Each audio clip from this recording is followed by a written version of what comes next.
Assalamualaikum warahmatullahi wabarakatuh. Selamat pagi semuanya, teman-teman Basda C dan Basda D. Pada pagi hari ini kita akan belajar materi mengenai select dan order by. Jadi berhubung teman-teman di sini banyak yang sedang presentasi dengan dosen, nanti silahkan disimak untuk pembelajaran hari ini di record yang akan di-share oleh Aspra. Jadi kita langsung masuk saja ke materinya. Untuk yang pertama, di sini ada select all from, di mana select all from ini tujuannya adalah untuk menampilkan data keseluruhan tanpa terkecuali dari sebuah tabel. Jadi misalnya di sini kalau kita ingin menampilkan suatu tabel products, kita bisa menampilkan dengan cara select all from products. Mana ini artinya adalah kita ingin menampilkan keseluruhan data atau keseluruhan kolom yang dimiliki oleh tabel products. Nah, jadi hasilnya seperti ini.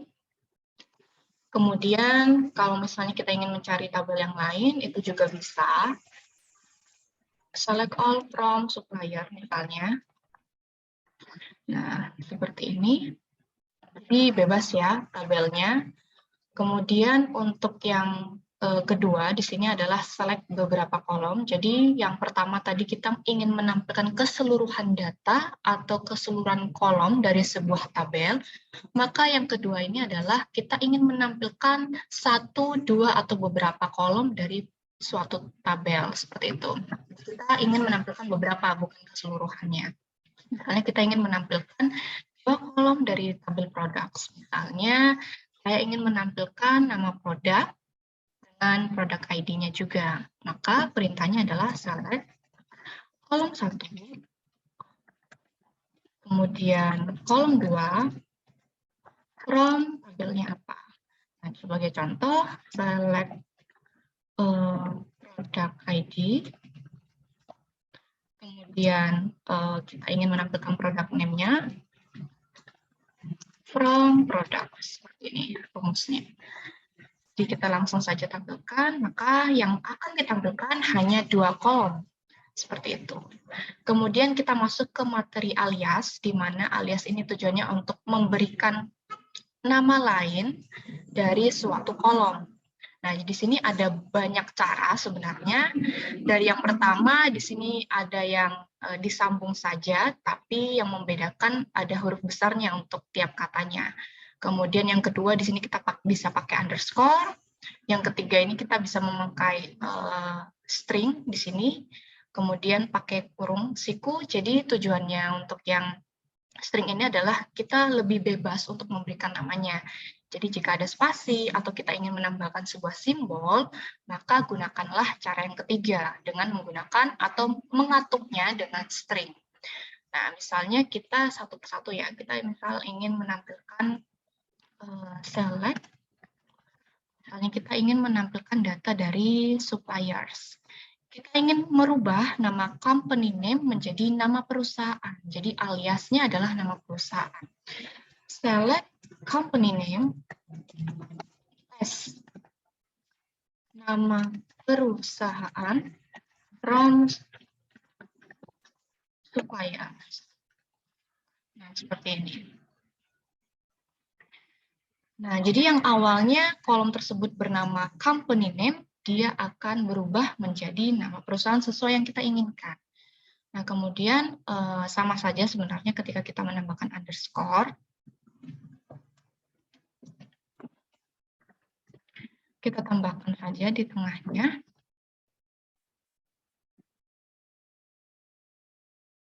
Nah, hasilnya juga mengikuti yang kita inginkan. Nah, bagaimana jika seandainya kita menggunakan yang namanya string?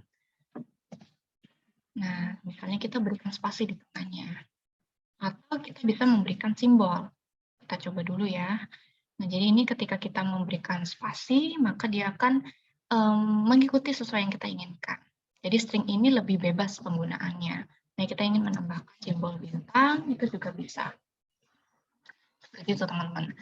Dan kurung siku juga seperti itu. Nah, kemudian jika kita ingin menampilkan dua kolom dengan alias yang berbeda, itu juga bisa. Jadi misalnya kita ingin menampilkan di sini customers, dari tabel customers, kita ingin menampilkan company name-nya, kemudian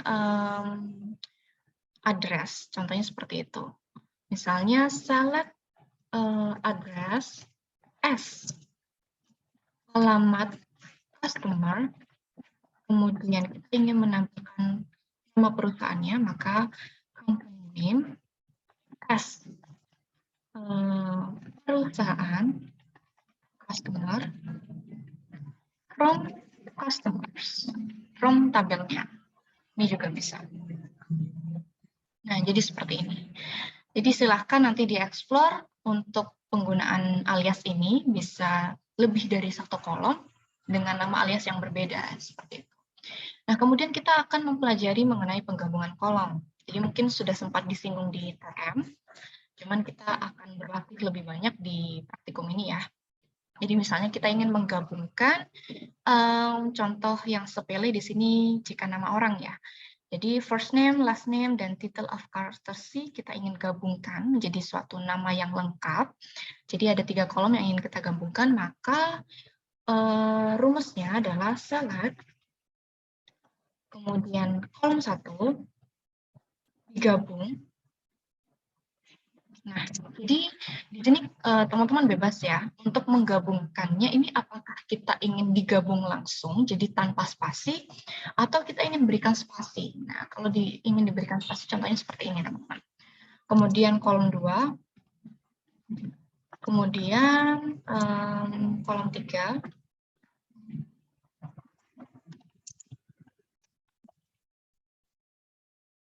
aliasnya jangan lupa, misalnya di sini kita nama lengkap. Nah, seperti itu dari tabel apa. Nah, rumusnya seperti ini. Kita akan berlatih dengan contoh yang lain ya. Jadi untuk yang penggunaan nama bisa seperti ini. Kemudian first name. Ya, kita menggunakan title of courtesy juga. Select title of courtesy. Kemudian kita gabungkan dengan kolom yang kedua. Di sini sahkan dengan spasi first name. Kemudian kita gabungkan dengan last name juga, karena kita ingin menggabungkan 3 kolom sekaligus, dengan alias, yaitu nama lengkap. Nama lengkap employees, berarti nama lengkap pegawai. Dari tabel employees. Nah, seperti ini. Kita coba jalankan.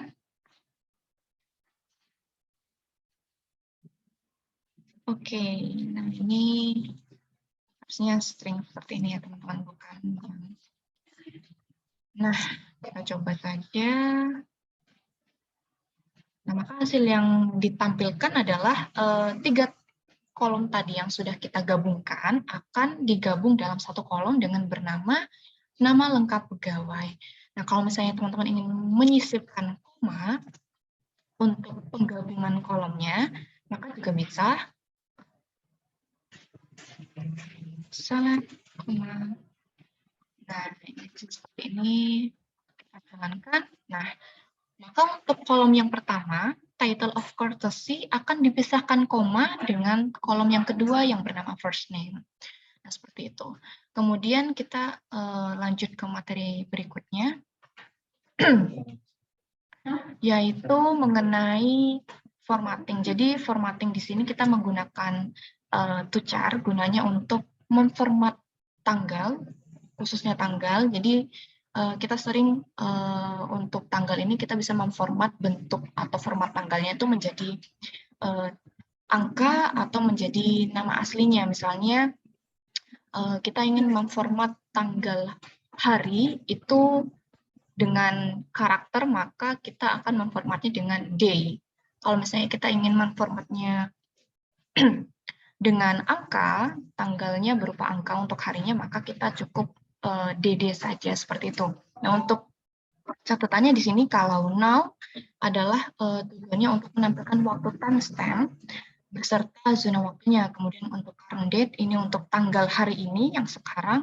Kemudian untuk perintahnya untuk format ini kita menggunakan tochar.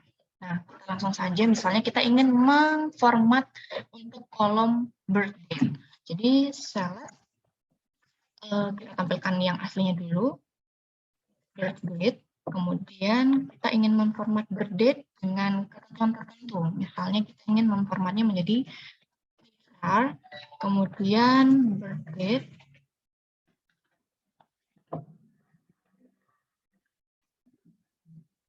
birth date, terus kita casting menjadi harinya itu kita jadikan karakter, kemudian bulannya adalah angka, kemudian tahunnya angka sebanyak 4 digit, kemudian S tanggal lahir. Nah, from jangan lupa from employees.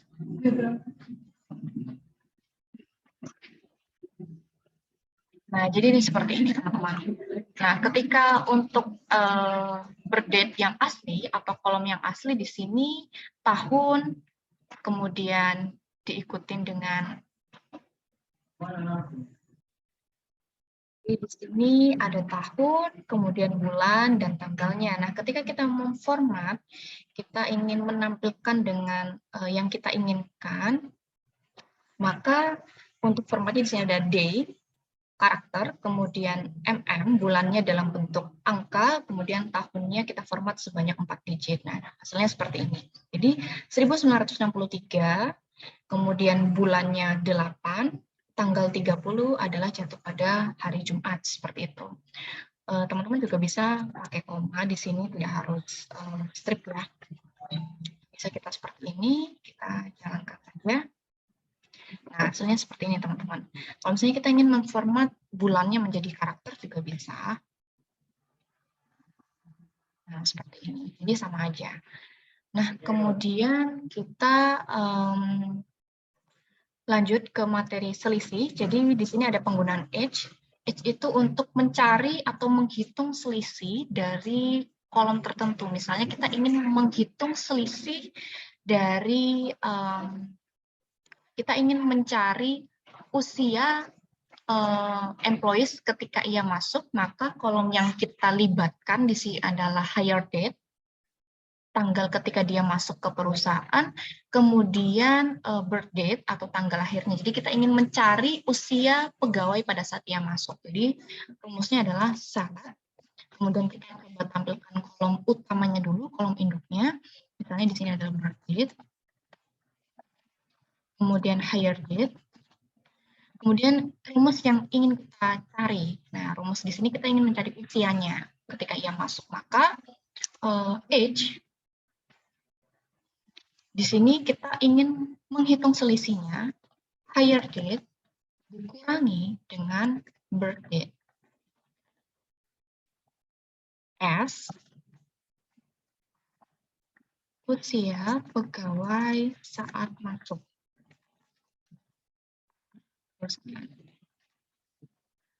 From employees. Nah, jadi ini untuk kolom birth date-nya, kemudian nih hire date-nya.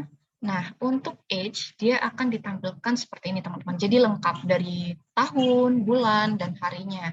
Nah, bagaimana jika seandainya kita ingin spesifik untuk menampilkan tahunnya saja, maka kita gunakan yang namanya ekstrak.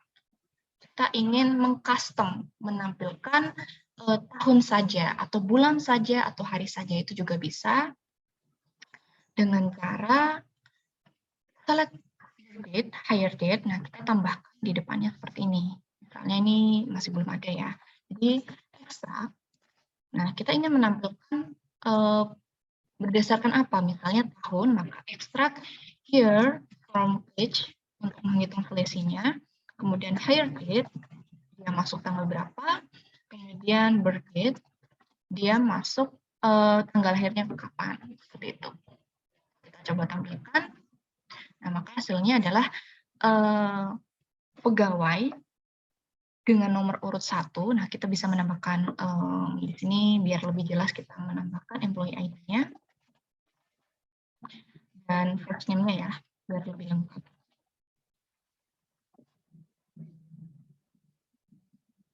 Nah, jadi untuk employee ID dengan ID 3 bernama Janet, dia pada saat masuk perusahaan usianya 28 tahun, nah seperti itu, dan seterusnya. Nah, kemudian kita masuk ke materi rumus perhitungan 2 kolom. Jadi, misalnya kita gunakan contoh di sini pada tabel products ya. Misalnya unit price atau harga aslinya kita ingin kalikan 2. Jadi, ada sebuah kasus di mana harga aslinya kita kalikan dengan 2 atau mengalami kenaikan 2 kali lipatnya. Seperti itu. Kita contohkan saja select all, select unit price, select unit price as harga asli. Jadi untuk melihat perbedaannya, kita bandingkan harga asli, kemudian kita cari nih harga ketika kita kalikan dengan 2. Unit price dikalikan dengan 2. Nah, kemudian as harga baru from products. Nah, jadi untuk harga aslinya kita tampilkan nama barangnya juga ya, biar lebih jelas. Product ID, kemudian product name.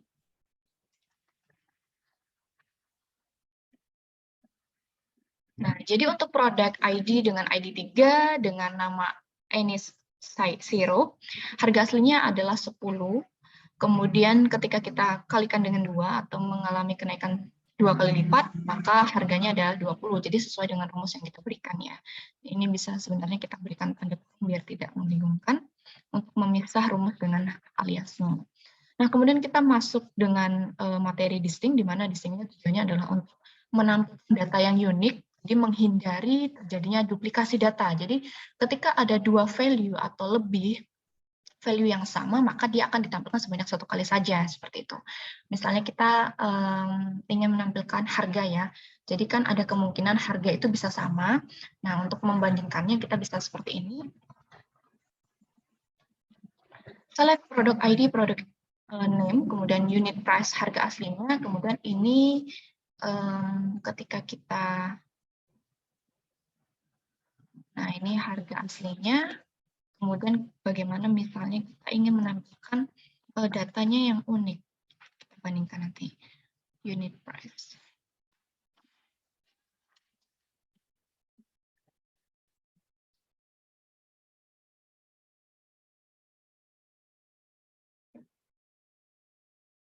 Nah, untuk harga aslinya di sini untuk keseluruhan datanya sebanyak 77 data, 77 baris. Nah, bagaimana jika kita ingin menampilkan data yang unik? Nah, kita bisa ini. Nah, jadi totalnya ada 62 data, teman-teman. Ada 62 baris. Karena dia menghilangkan data yang muncul dengan value yang sama atau duplikasi. Jadi hasilnya lebih sedikit karena ia hanya menampilkan data yang unik. Kemudian kita masuk ke order by.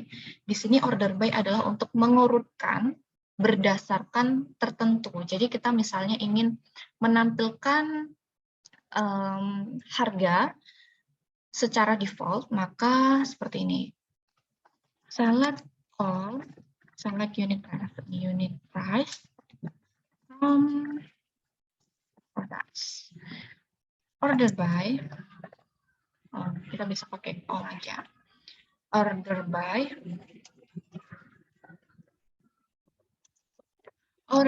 unit price. Jadi kita ingin urutkan berdasarkan harganya. Nah, jika seperti ini, maka tabel products akan ditampilkan terurut berdasarkan unit price-nya. Nah, di sini tidak ada keterangan apakah dia diurutkan berdasarkan ascending atau descending, jadi ini diurutkan berdasarkan default. Nah, kalau default itu biasanya adalah ascending, teman-teman. Jadi, cara satu dengan cara dua itu sebenarnya sama saja. Nah, kita lihat, jadi di sini sudah terurut berdasarkan unit price-nya dari kecil ke besar. Nah, kemudian bagaimana jika kita menambahkan ascending di belakangnya?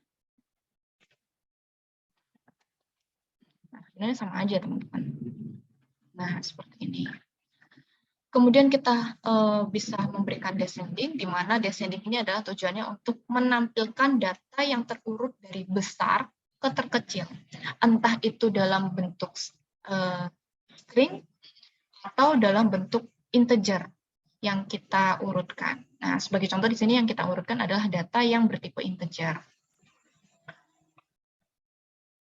Nah, maka dia akan diurutkan dari besar ke terkecil, seperti itu.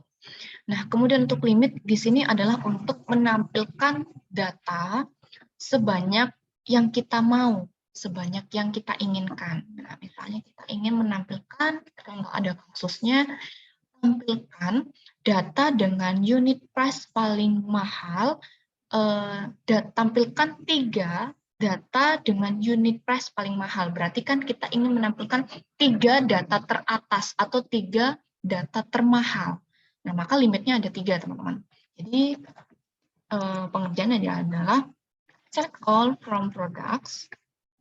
Kita urutkan dulu, order by unit price paling mahal, maka descending. Nah, batasan 3, karena dia ingin menampilkan 3 teratas atau 3 barang termahal. Nah, jadi untuk barang termahal di sini ada produk ID 38, 29, dan 9 dengan harga masing-masing 263, 123, dan 97. Jadi 3 data inilah yang harganya paling mahal. Kemudian offset ini kita akan membandingkan ya, tujuannya untuk apa. Nah, misalnya kita ingin limit 3, offset 5. Nah, kita lihat perbedaannya. Jadi sebenarnya tujuannya offset ini adalah tampilkan data setelah data kelima. Nah, jadi yang ditampilkan sudah berbeda. Jadi di sini ada produk ID 59, 51, dan 62. Coba kita lihat ya. Nah, ketika kita di sini, jadi data 3 data teratas tadi ada ID 38, 29, dan 9 dengan harga sekian seperti yang kita kerjakan tadi. Kemudian untuk yang offset ini, kita ingin menampilkan 3 data setelah data kelima, maka 1, 2, 3, 4, 5. Maka yang akan ditampilkan nanti terhitung dari ID 59, 51, dan 62. Kita coba buktikan lagi. Nah, seperti itu. Kemudian kita akan masuk ke pembahasan terakhir, yaitu sorting 2 kolom. Jadi, sebelumnya yang kita order by ini hanya 1 kolom ya teman-teman. Bagaimana jika kita ingin men-sorting atau mengurutkan, memfilter sebanyak 2 kolom. Nah, kita coba perbandingkan di sini, kemudian kita tambahkan lagi. Misalnya di sini kita gunakan kolom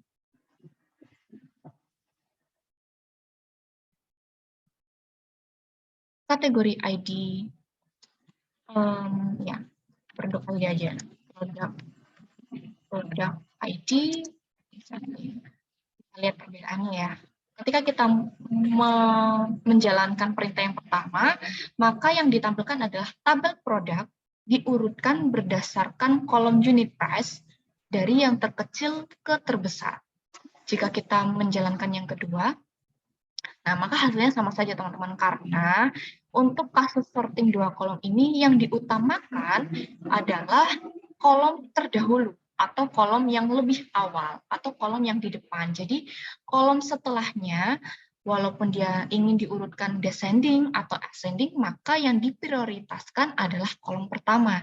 Jadi kolom berikutnya itu diabaikan seperti itu. Jadi jika diperhatikan di sini produk ID-nya tidak ada pengaruh apa-apa ya. Kita ingin menampilkan descending, maka di sini tidak terjadi apa-apa, tidak ada pengaruh apa-apa. Karena program hanya melihat atau memprioritaskan kolom unit price yang diurutkan berdasarkan ascending, seperti itu. Jadi sekian untuk materi pada pagi hari ini mengenai select dan order by. Silahkan dieksplor kembali untuk kemudian dikerjakan modulnya. Jika ada yang ingin ditanyakan, silahkan japri saya secara pribadi atau melalui ketua kelas, atau juga bisa langsung direct di kelas masing-masing. Sekian untuk materi, semoga bermanfaat. Wassalamualaikum warahmatullahi wabarakatuh.